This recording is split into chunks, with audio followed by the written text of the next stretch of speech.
À l'opposé, on va retrouver les agriculteurs en agriculture de conservation, donc avec quelqu'un qui est très engagé justement dans ce genre de production.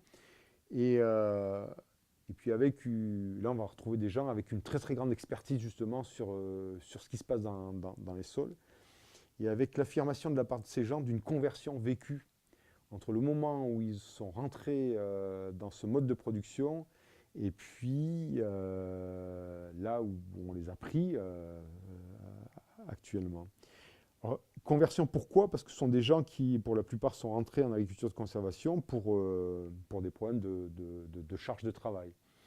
Ben, c'est bien, on ne laboure pas, et quand on ne laboure pas, bon, on gagne du temps de travail, on économise du fuel, enfin, du tracteur, de la mécanique, de l'énergie. Donc c'est vraiment intéressant. Et ces personnes, en fait, eh bien, rentrant dans le non-labour, eh bien, au fur et à mesure du temps, parce qu'ils ne sont pas rentrés seuls, donc il y a eu des précurseurs, et puis d'autres qui se sont intéressés à cette pratique du non-labour, eh bien, se sont mis aussi à discuter largement entre eux pour savoir comment maîtriser ce non-labour, parce que quand on ne laboure pas, ben, on est confronté à un certain nombre de choses, qui sont comment on gère bien, les mauvaises herbes, si on ne laboure plus, est-ce qu'on fait un travail superficiel pour semer, ou si on n'en fait pas, ben, comment on sème lorsqu'il y a une tonne de matière organique sur le sol.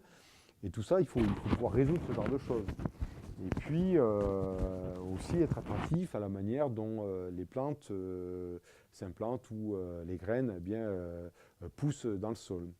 Et de fil en aiguille, eh bien, ces gens-là qui sont partis sur une motivation qui était en termes de charge de travail et puis économique, on arrive à une motivation qui est totalement autre. C'est-à-dire, nous, ce qu'il faut préserver, c'est la vitalité du sol. Il ne parle pas de vitalité d'ailleurs, il parle de vie du sol. C'est-à-dire, ce qu'on défend, c'est la vie du sol. Et la vie du sol, c'est cette biologie que l'on peut retrouver à l'intérieur du sol. Et ils en sont à un point tel qu'ils ne mesurent plus les rendements de leurs parcelles. C'est-à-dire, ce n'est pas intéressant en soi de mesurer le rendement d'une parcelle, parce qu'à partir du moment où on maintient une vie correcte du sol, forcément, le sol donnera tout ce qu'il peut donner. Et donc, on peut viser des rendements supérieurs, mais si on les vise au-delà de la capacité du sol, eh bien, on appauvrit son sol, ou on tue son sol. Et donc, à ce moment-là, eh bien, à long terme, c'est un échec.